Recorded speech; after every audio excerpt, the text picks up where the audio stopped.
So, hello, good morning mga beshi ko. Ayan, padarating ko lang dito ngayon sa bahay. Papakita ko sa inyo. Kasi panggabi ako. So, 10 to 7 yung pasok ko. Kaninang 7, nag-out ako. Tapos namalingki ako. Pakita ko sa inyo yung kalat namin mga beshi ko. O, diba? O, isda. Tapos, ayan, yung ulam kagabi, yung lumpiang Shanghai.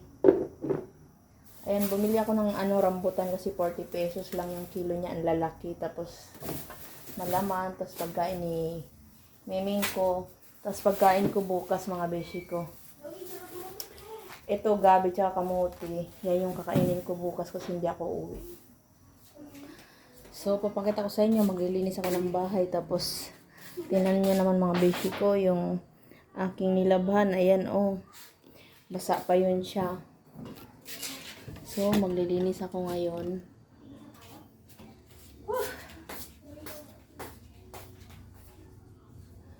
Tapos ito mamaya na lang to.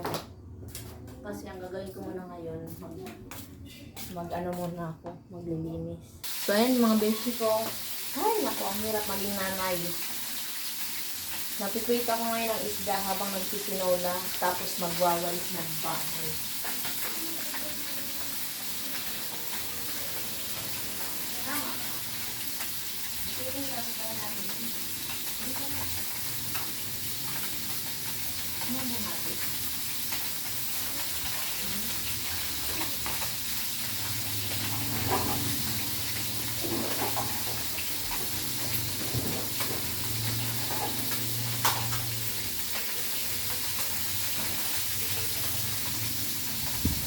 Pag hindi ko pa-shout out, madali. Pa-shout out ka? Ha?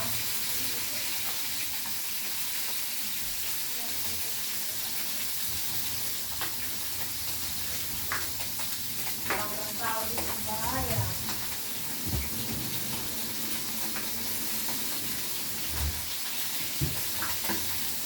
Ay, nako. Hindi talaga kayo naglilinis sa bahay. Oh, grabe kayo. Diba?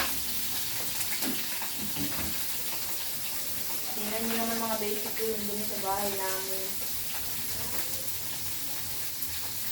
Oh, so. So, ayun na mga basic ko.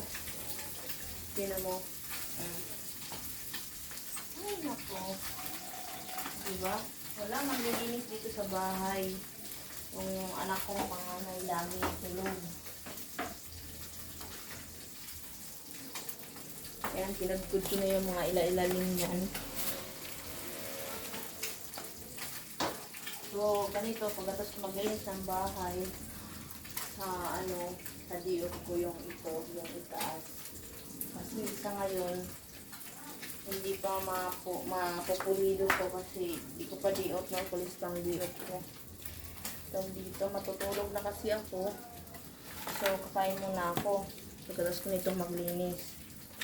Tapos, yung nilabhang ko nasa labas pa pala. Hindi ko pala So, yun ito ko pala. Maglalaba ko pala ako. Susunod na yung niluluto ko mga beshi ko.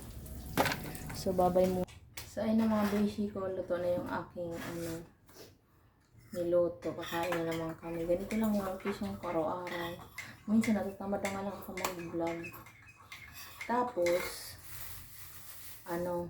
Patira ko? Ano? Patira. Ayun yung kape, magkape ka. Diba, pinagpapawisan ako. Gagawin kong ulam yung saging. Gaya-gaya yung pusa namin. Pagkakain kami, kakain din siya.